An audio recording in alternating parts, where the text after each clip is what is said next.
Hello friends, chapter number 2 के exercise में हम आगे बढ़ते हैं। हम लोगों ने आगे बात की थी 27, 28, 29, 30 नंबर के सम की।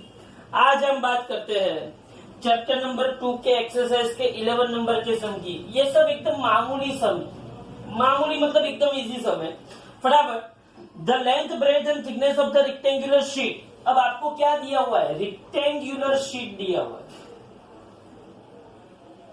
भाई। आपको रेक्टेंगुलर शीट दिया हुआ है, उसकी लेंथ,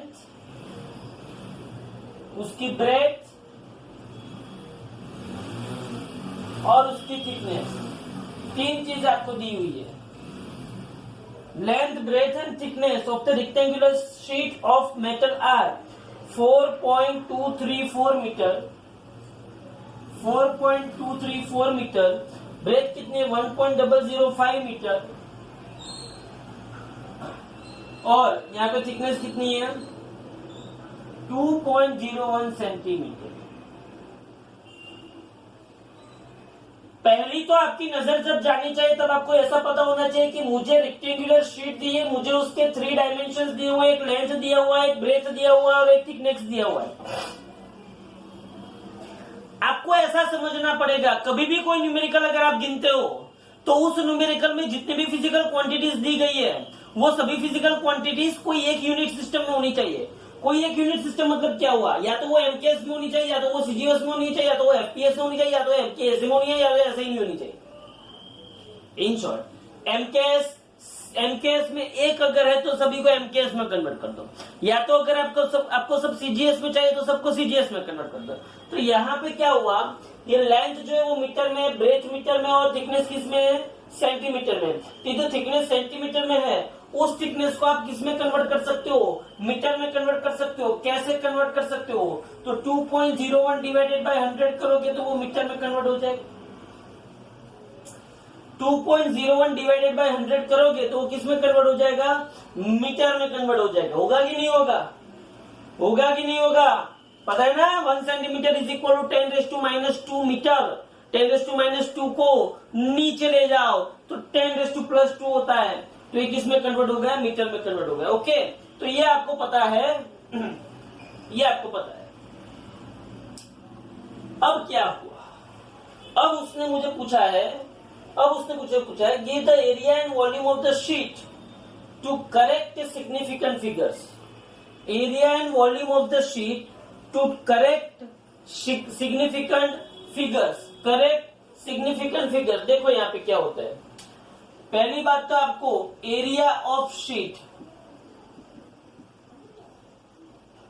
अब आप लोगों को यहाँ पे दिक्कत नहीं होनी चाहिए। एरिया ऑफ शीट है और ये शीट 2 डायमेंशन में नहीं है, ये 3 डायमेंशन में है, क्योंकि इसकी लेंथ है, उसकी ब्रेथ है और उसकी थिकनेस भी है।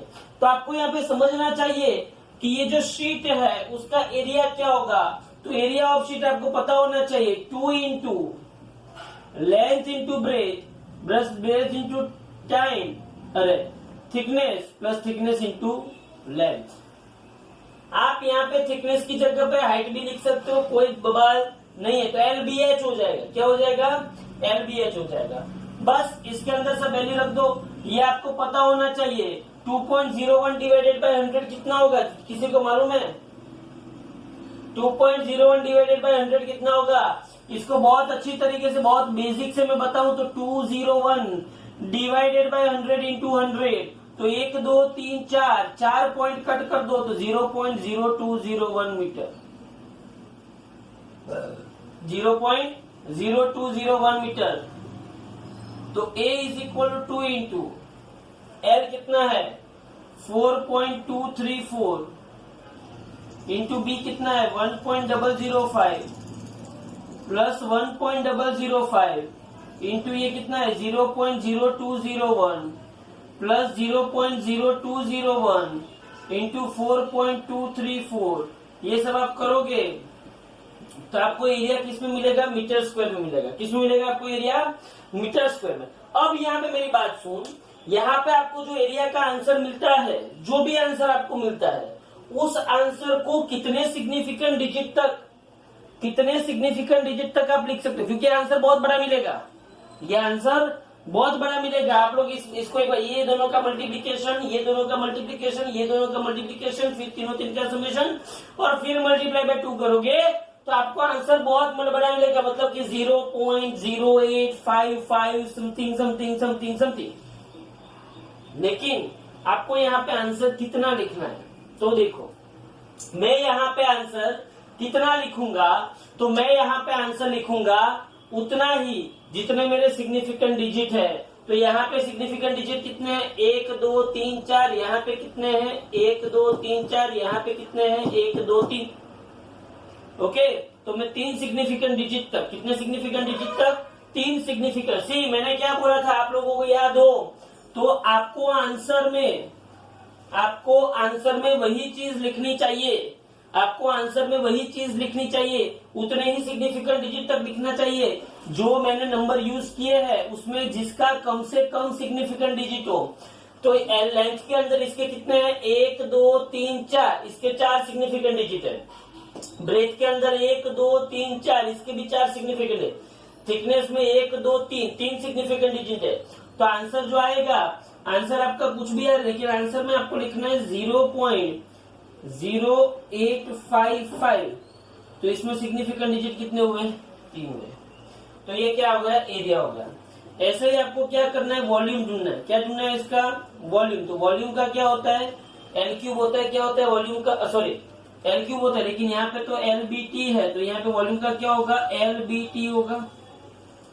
तो volume V is equal to L कितना है 4.234, B कितना है 1.005 और T कितना है 0.0201।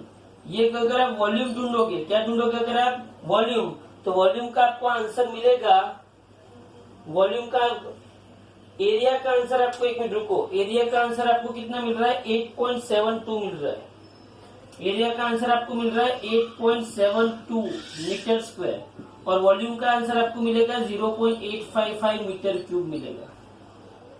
वॉल्यूम का आंसर क्या मिलेगा 0.0855। लेकिन यहाँ पे एरिया में भी देखो कितने सिग्निफिकेंट, बात ये है कि सिग्निफिकेंट डिजिट कितने हैं 8.72, कितने सिग्निफिकेंट डिजिट है 8.72, ये याद रखना है यहाँ पे, क्योंकि इसका आंसर बहुत बड़ा आएगा, बहुत बड़ा आंसर आएगा। तो आपको सिर्फ उसके फर्स्ट 3 डिजिट, मतलब 3 सिग्निफिकेंट डिजिट के आपको आंसर लेना है, उसके बाकी के जितने भी डिजिट है उस सबको निकाल देना है।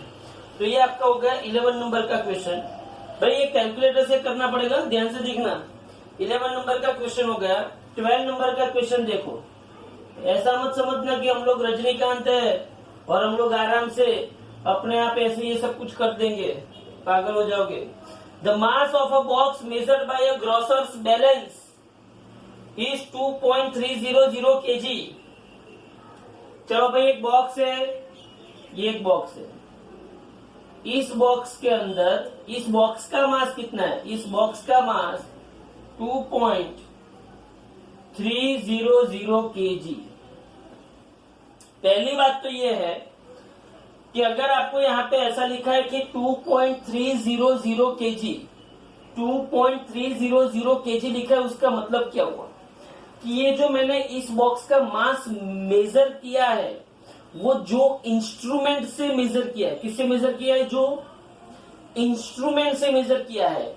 इस बॉक्स का मास मैंने जो इंस्ट्रूमेंट से मेजर किया है उस इंस्ट्रूमेंट की लिस्ट काउंट 0.001 है। कितनी है 0.001 है। उस इंस्ट्रूमेंट की लिस्ट काउंट 0.001 है। अब इसके अंदर द 2 गोल्ड पीसीस रखे, एक गोल्ड पीस रखा जिसका मास M1 था, दूसरा गोल्ड पीस रखा जिसका मास M2 था।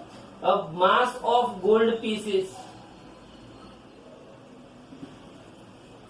मास ऑफ गोल्ड पीसेस क्या थी बोलो, गोल्ड पीस के मास क्या है बोलो, गोल्ड पीस के मास है M1 इज इक्वल कितना है 20.15 ग्राम, 20.15 ग्राम और M2 इज इक्वल कितना हुआ 20.70 gram R added.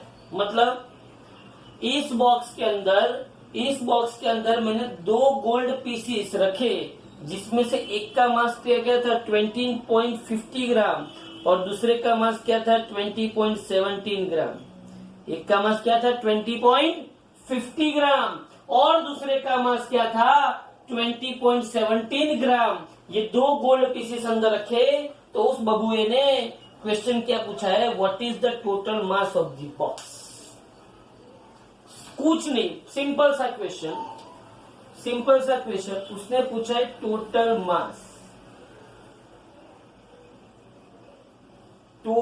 Mass of box. बोलो क्या होगा भाई, सीधी सी बात है। टोटल मास अगर मैं m डैश बोलू तो mass of box plus mass of 2 gold pieces, mass of 2 gold pieces. अब टोटल मास उसने पूछा है। पहली बात तो ये मैंने आगे भी आपको फर्स्ट क्वेश्चन में बोला कि अगर आपको जो भी डेटा दिए हैं, जो भी आपको नंबर दिए हैं, वो या तो एमकेएस में होने चाहिए या तो सीजीएस में होने चाहिए। आपको यहाँ पे पता होना चाहिए कि आपको क्या करना है, एमकेएस रखना है, सीजीएस रखना है कि क्या रखना है। सभी को एमकेएस में रखना है तो आप सभी को एमकेएस में भी रख सकते हो, सभी को सीजीएस में रखना है तो आप सभी को सीजीएस में भी रख सकते हो। यहाँ पे मास ऑफ बॉक्स किलोग्राम में है, एमकेएस में है, जबकि गोल्ड पीसेस के मास किस में है, सीजीएस में। किसमें गोल्ड पीसेस के मास सीजीएस में है। तो एक काम करते हैं यहाँ पे हम ऐसा करते हैं कि जो गोल्ड पीसीस है उसके मास जो सीजीएस में है उसमें किसमें कन्वर्ट कर देते हैं, एमकेएस में कन्वर्ट कर देते हैं। तो ये 20.15 ग्राम है, तो 20.15 डिवाइडेड बाय 1000 करोगे तो क्या हो जाएगा, किलोग्राम हो जाएगा। क्या हो जाएगा, डिवाइडेड बाय 1000 करोगे तो किलोग्राम में आ जाएगा। वैसे यहाँ पे 20.17 है, तो 20.17 डिवाइडेड बाय 1000 करोगे तो ये किस में आ जाएगा, किलोग्राम में आ जाएगा। अब ऑलरेडी 2 पॉइंट नीचे उतरे, ये नीचे उतरे ना 20, ये क्या हुआ 2015 डिवाइडेड बाय 100 और ये और 0 उतरे ना, 0.15 का नीचे 100 उतरा, तो 1 2 3 4 5 जीरोस। कितने जीरोस आते हैं, 5 जीरोस। तो यहाँ पे आंसर क्या आएगा इसका 0.02015। सिमिलरली यहाँ पे 2017 डिवाइडेड बाय इंटू 00, पता चला 2070 से एकदम बेसिक से करवा रहा हूँ, ध्यान से देखना। 2017 by 30 multiplied by 00 is equal to 0.02017। ये केजी आया, ये भी क्या आया, केजी आया।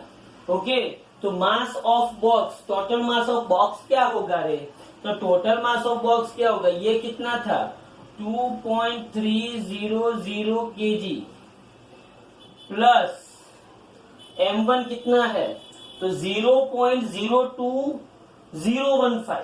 आप कैसे लिखेंगे इसको, 0.02015 प्लस ये कितना होगा, तो 0.02017। बोलो इसका समेशन क्या होगा, 7 + 5 12, 1 1 1 3, 0 का 0, 2 को 4, 3 का 3 2। बोलो पता चला।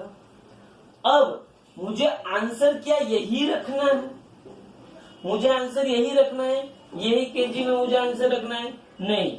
मुझे आंसर में क्या करना पड़ेगा, मेरे पास जो ये 3 डिजिट थे, 3 नंबर थे, वो 3 नंबर में जिसका कम से कम सिग्निफिकेंट डिजिट होगा, और वो जो होगा वो सिग्निफिकेंट डिजिट तक मुझे इसको राउंड ऑफ करना है। बोलो चलो, कम से कम सिग्निफिकेंट डिजिट किसका हुआ, चलो बोलो।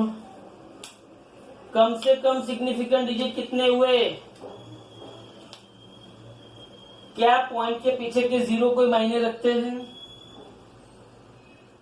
बोलो। 2.300 याद करो, सिग्निफिकेंट नंबर का, सिग्निफिकेंट डिजिट का रूल्स याद करो। अगर ना पता हो तो सिग्निफिकेंट डिजिट के रूल पढ़ो। देखो आपकी टेक्स्ट बुक ने अंदर सिग्निफिकेंट डिजिट के रूल क्या है, पढ़ना उसके अंदर। सिग्निफिकेंट डिजिट सिग्निफिकेंट फिगर्स के रूल्स क्या है? Trailing zeros in number with a decimal points are significant. Trailing zeros in a number with a decimal points are significant. Trailing zeros in a number with a decimal point are significant. 1 2 3 4. अब इसके अंदर significant digit कितने हो गए? 1 2 3 4. इसके अंदर भी 1 2 3 4. तो आप लोगों के पास टोटल कितना आया? 2.300. तो यहाँ पे आपके पास आंसर आएगा 2.3. कितना आएगा? 2.3. क्यों 2.3 आएगा? देखो यहाँ पे, देखो ये 2 निकल गया, 3 निकल गया, 0 निकल गया, 4 निकल गया. तो आपके पास आंसर क्या आया? 2 सिग्निफिकेंट फिगर तक हमने क्या किया? उसको राउंड ऑफ किया है. अब उसने ऐसा पूछा कि the difference of the masses of pieces to the correct significant figure. Difference of mass of pieces, difference of masses of pieces is equal to, और क्या होगा? m2 minus n1. 20.17 minus 20.15, तो 0.02 किलोग्राम. देख लो इसको 0.02 किलोग्राम. ये क्या हो गया? ओके, इसको देख लिया. चलो 11 हो गया, 12 हो गया. अब 13 फालतू सम, एकदम छिल्ली क्वालिटी नो समझे. 13 देखो ध्यान से, ये सब मासूम से सम है. ध्यान से देख लो इसको. 13 क्या कहता है? 13 ये कहता है कि आपके पास कोई एक फिजिकल क्वांटिटी है. 13 ये कहता है कि physical quantity P is related to 4 observables A, B, C and D. तो 13 में आपको बोला है कि एक फिजिकल क्वांटिटी है, फिजिकल क्वांटिटी जिसका नाम क्या दिया है? P. वो किसके साथ रिलेटेड है? तो A cube B square root C और D ऐसा है. अब उसने क्या बोला है? The percentage error of measurement in A. अब ये इंपॉर्टेंट है. Percentage error of measurement percentage error of measurement in A is percentage error of measurement in A is percentage error of measurement in A कितना दिया है? 1%. तो इसको लिख के कैसे थे? percentage error of measurement in A, that is delta A by A is equal to कितना परसेंटेज? इसका मतलब ये हुआ कि A में परसेंटेज एरर इतनी है. Percentage error of measurements in B मतलब कि डेल्टा B बाई B. मतलब कि क्या हुआ? डेल्टा ये मैं थोड़ा सा ज्यादा टाइम पास ही कर रहा हूँ, बाकी इतना इंपॉर्टेंट सम नहीं है. लेकिन यहाँ पे देख लो, ये percentage error in measurement of A, delta A by A मतलब 1%. डेल्टा B बाई B मतलब यहाँ पे कितना परसेंटेज दिया हुआ है? 3%. फिर ऐसा ही percentage error in measurement of C, delta C by C यहाँ पे कितना दिया हुआ है? 4%. कितना दिया हुआ है? 4%. और percentage errors of measurement in D, delta D by D यहाँ पे कितना दिया हुआ है? 2%. तो आपको ऐसा पूछा है, what is the percentage error in the quantity P? What is maximum percentage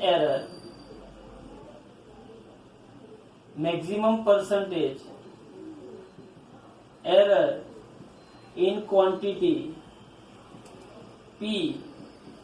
तो आपके पास P, देखो ये P है. P का क्या होगा? डेल्टा P बाई P होगा. क्या होगा? P का डेल्टा P बाई पी। याद करो ए में परसेंटेज ए का क्या है क्यू, तो 3 को मैं आगे ले आऊंगा तो ए का क्या हो जाएगा delta A by A plus B का क्या है स्क्वायर, तो 2 को मैं आगे लाऊंगा। याद करो ये क्या था डेल्टा बी बाई डी, ये सी रेस टू हाफ है, सी रेस टू हाफ, तो हाफ को आगे ले आया तो ये क्या होगा डेल्टा सी बाई सी, और डी एज इट इज है तो ये क्या होगा डेल्टा डी बाई डी। तो percentage maximum percentage error in A delta P by P, सीधी सी बात है 3 इंटू 1% प्लस 2 इंटू यहाँ पे 3% प्लस यहाँ पे हाफ इंटू 4% प्लस यहाँ पे कितना परसेंटेज है 2% है, तो यहाँ पे 3% हुआ, यहाँ पे 6% हुआ, यहाँ पे 2% हुआ और यहाँ पे 2% हुआ। 3 प्लस 6 9, 9 प्लस 2 11, 11 प्लस 2 13% आपका आंसर आया। कितना आंसर आया आपका 13%। कितना आंसर आया आपका 13%। ओके, बोलो ये समझ में आ गया। और उसने क्या पूछा है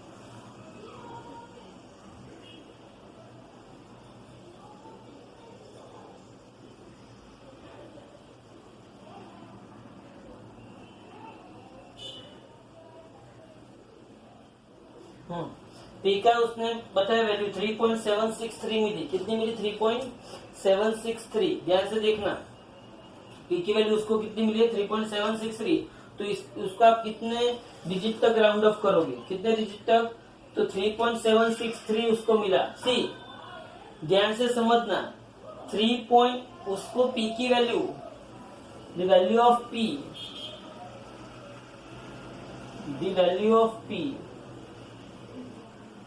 3.763 मिली उसको।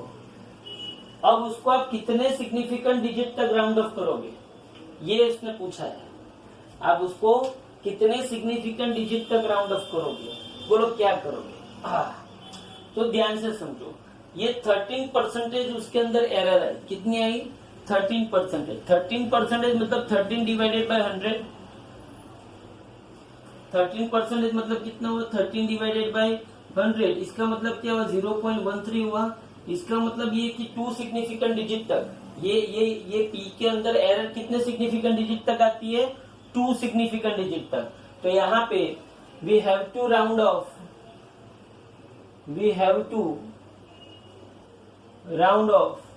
P up to 2 significant digit, 2 significant digit.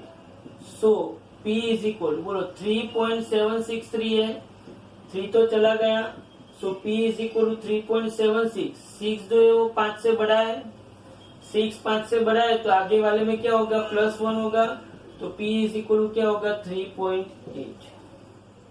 कितना हो P is equal है एकदम सम इजी। लेकिन ये लास्ट वाला जो पोर्शन है ना वो किस पे डिपेंड करता है, इस आंसर पे डिपेंड करता है।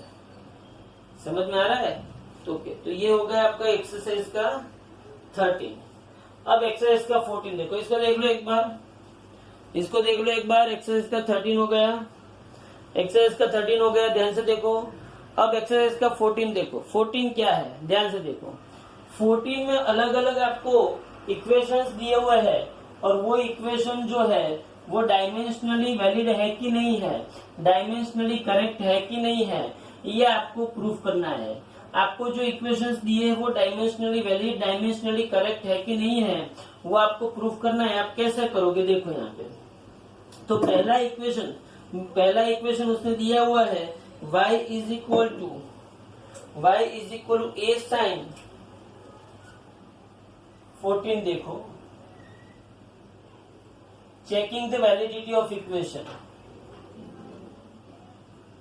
checking the validity of equation। पहला इक्वेशन पहला क्या है y इज इक्वल टू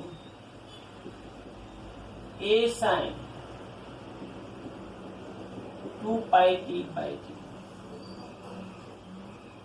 ध्यान से देखना, आपको इक्वेशन की वैलिडिटी अगर चेक करनी है तो आप क्या करते थे, बोलो। आपको जब इक्वेशन की वैलिडिटी चेक करनी थी तब आप क्या करते थे, तो आप क्या लिखते थे LHS लिखते थे। LHS में y मतलब यहाँ पे क्या है, डिस्प्लेसमेंट है या तो डिस्टेंस है, कुछ भी है, लेकिन इसका यूनिट क्या होगा, मीटर होगा, और इसका यूनिट मीटर होगा, मतलब इसका डायमेंशनल फॉर्मूला क्या होगा, m0L1T0। बोलो होगा कि नहीं होगा। मैंने LHS ले ली, y मतलब यहाँ पे पार्टिकल का डिस्प्लेसमेंट है, डिस्प्लेसमेंट मतलब क्या होता है, उसका यूनिट मीटर होता है, और मीटर होता है तो उसका डायमेंशनल फॉर्मूला क्या होता है, m0L1T0 होता है। ये आपको पता चला कि नहीं चला। अब यहाँ पे RHS ले ले, RHS में आपके पास a साइन,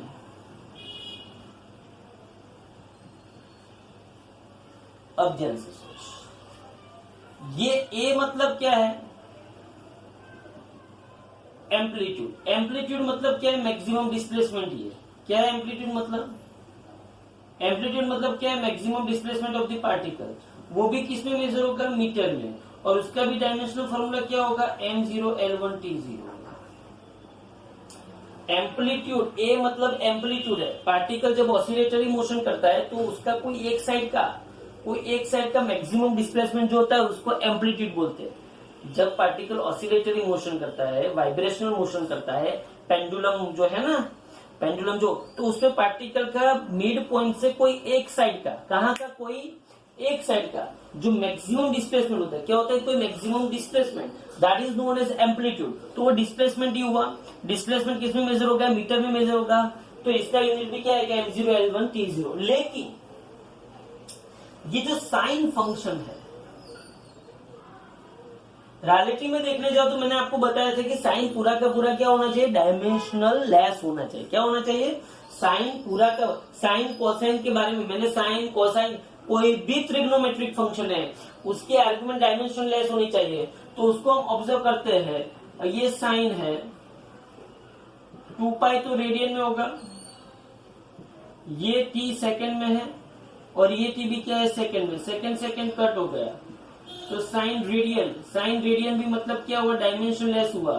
तो उसके अंदर क्या हुआ, m0L0T0 हुआ, मतलब ये पूरी की पूरी क्वांटिटी क्या है, डायमेंशनल लेस है।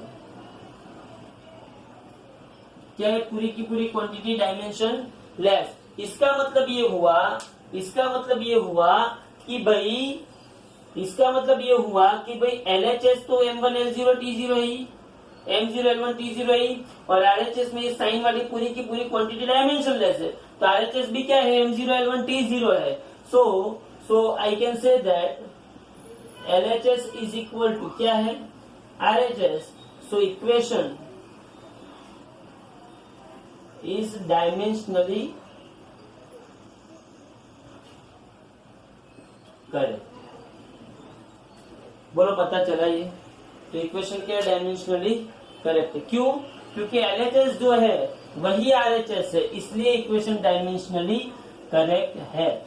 इसको मैं दूसरी तरीके से भी सॉल्व कर सकता हूँ, इसको अगर मुझे करना है तो मैं दूसरी तरीके से भी सॉल्व कर सकता हूँ। कैसे, ध्यान से देख, दूसरी तरीके से अगर मुझे सॉल्व करना होता तो मैं क्या करता, y is equal to a sine, यहाँ पे मैं क्या लिखता, 2πt बाई कैपिटल T लिखता। ये मीटर था, ये भी मीटर था, ये पूरा का पूरा क्या हो गया, डायमेंशन लेस हो गया, क्योंकि ये सेकंड गया, ये भी सेकंड गया, सेकंड ये पूरा का पूरा डायमेंशन लेस हो गया।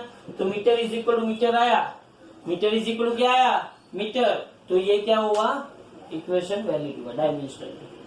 दूसरा देखते हैं, दूसरा क्या है, सेकंड इक्वेशन आप लोग को दिया हुआ है, y is equal to a sine vt। v क्या है, तो v यहाँ पे स्पीड है, क्या है, तो देख LHS तो एक बार देख ले, LHS देख ले एक बार, ये y है, y मतलब क्या हुआ, डिस्प्लेसमेंट हुआ, मतलब क्या हुआ, मीटर हुआ, मतलब क्या हुआ, m0L1T0। ये तो आप सबको पता है। अब मैंने क्या बोला था, अपना ब्रह्म वाक्य याद करो, अपना ब्रह्म वाक्य याद करो। बोलो किसी को याद है, अपना भगवत गीता में श्री कृष्ण भगवान ने लिखा था, क्या लिखा था, श्री कृष्ण भगवान ने भगवत गीता में लिखा था कि हे वत्स, श्री कृष्ण भगवान ने अर्जुन को ऐसा बोला था कि हे वत्स, कि भाई कोई भी त्रिग्नोमेट्रिक फंक्शन ले ले, कौन सा फंक्शन ले ले, कोई भी त्रिग्नोमेट्रिक फंक्शन ले ले, उस त्रिग्नोमेट्रिक फंक्शन की आर्ग्यूमेंट ऑलवेज डायमेंशन लेस आनी चाहिए। मतलब कि उन्होंने ऐसा बोला था कि भाई ये साइन है, कॉस है, टेन है, कॉट, कोई भी त्रिग्नोमेट्रिक फंक्शन ले ले, सेक है, कोसेक है, उन सब की आर्ग्यूमेंट क्या होनी चाहिए, डायमेंशन लेस होनी चाहिए। मतलब कि M0 L0 T0 होना चाहिए, मतलब कि उसका रेडियन में आना चाहिए। ऐसा प्रभु ने अर्जुन को बोला। अर्जुन बोला कोका कोला, अरे भाई अर्जुन बोला कोका कोला। अर्जुन ने ऐसा बोला कि भाई LHS में तो वाई है, वाई मतलब डिस्प्लेसमेंट है, डिस्प्लेसमेंट मतलब मीटर है, मतलब M0 L1 T0, वो बात सही है प्रभु, लेकिन यहाँ पे RHS में थोड़ा लोचा लग रहा है। क्या लोचा लग रहा है, तो ये तो मीटर में है, लेकिन यहाँ पे स्पीड है, ये क्या है, तो स्पीड है, क्या है ये, स्पीड है, और ये क्या है, टाइम है। तो यहाँ पे दो अलग राशियों का मिलन हुआ है, दो अलग राशियों का मिलन हुआ है। यहाँ पे स्पीड मतलब यहाँ पे आया है मीटर पर सेकेंड, और SP मतलब टाइम आया, मतलब सेकंड आया, सेकंड क्या हुआ, कट, तो यहाँ पे मीटर बचा। तो हे प्रभु यहाँ पे तो अंदर M0 L1 T0 बचा। तो श्री कृष्ण भगवान ने बोला, हे वत्स, ये कभी भी पॉसिबल नहीं है, कभी भी संभव नहीं है ये, क्योंकि अंदर क्या आना चाहिए, कंपल्सरी M0 L0 T0 आना चाहिए, और तू यहाँ पे M0 L1 T0 आया, ये धर्म के विरुद्ध है, और इसलिए ये इक्वेशन डायमेंशनली करेक्ट नहीं है। Here LHS is not equal to RHS, so equation is not valid.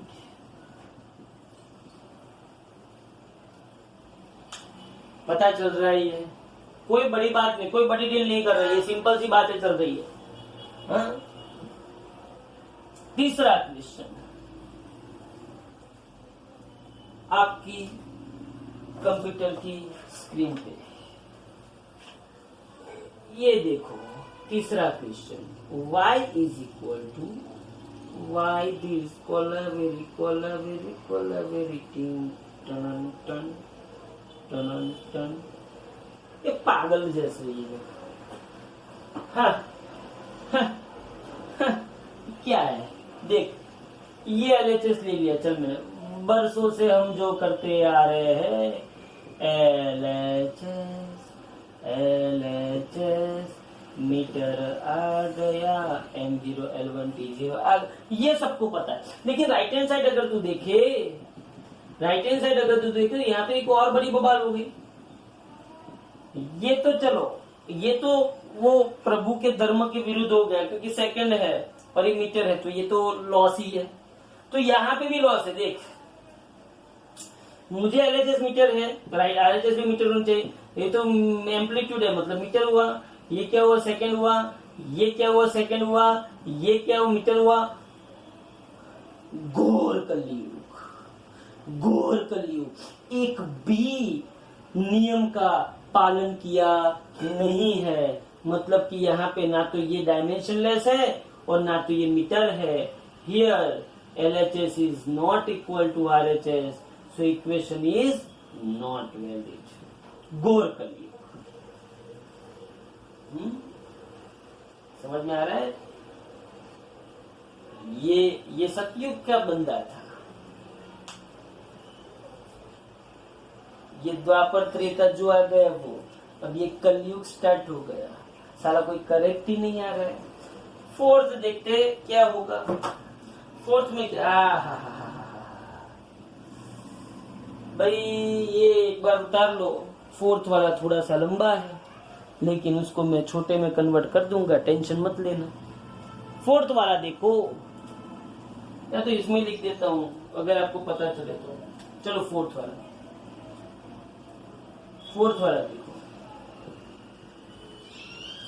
Fourth वाले में क्या है, उसने हमारी परीक्षा दी कि आपको मैं ऐसा फंक्शन दूं,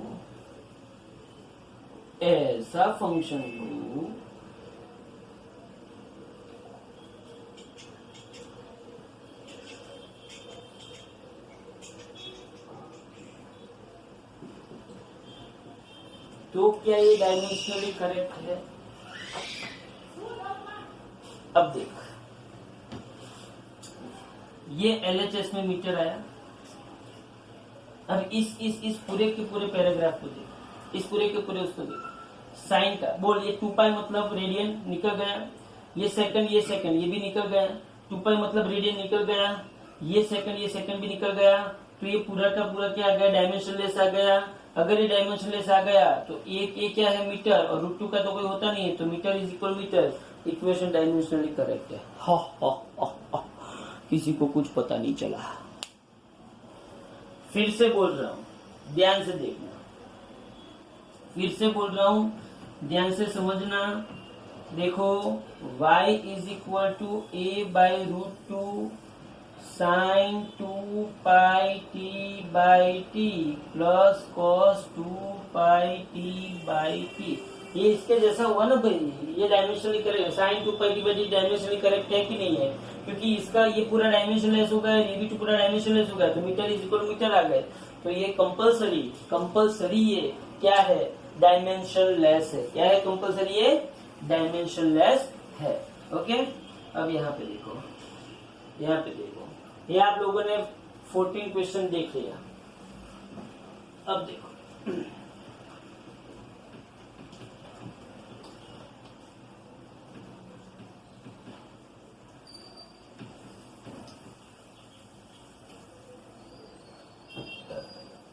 बहुत ही इजी सम है, इसको तो 3rd 4th स्टैंडर्ड में पूछना चाहिए।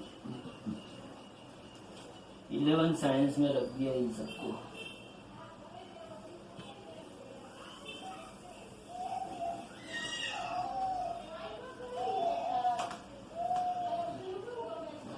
चलो यहाँ पे अब मैं आपको 16 नंबर वाला सम करवाता हूँ।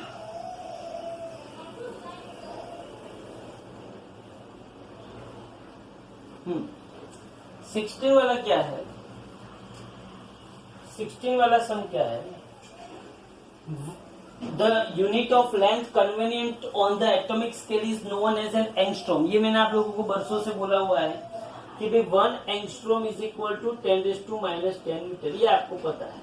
Okay, the size of a hydrogen atom is about 0.5 angstrom. Size of the hydrogen atom मतलब कि यहाँ पे रेडियस ऑफ हाइड्रोजन एटम आपको दिया हुआ है, R is equal to 0.5 angstrom, मतलब R is equal to 0.5 into 10⁻⁻10 metre. What is, तो total volume in a metre cube of a 1 mole hydrogen atom. पूछ नहीं है, देख आपको पहले तो मेरी बात, आपको 1 मोल हाइड्रोजन एटम का टोटल वॉल्यूम ढूंढना है। क्या ढूंढना है आपको? 1 मोल हाइड्रोजन एटम का टोटल वॉल्यूम ढूंढना है। सुनिए,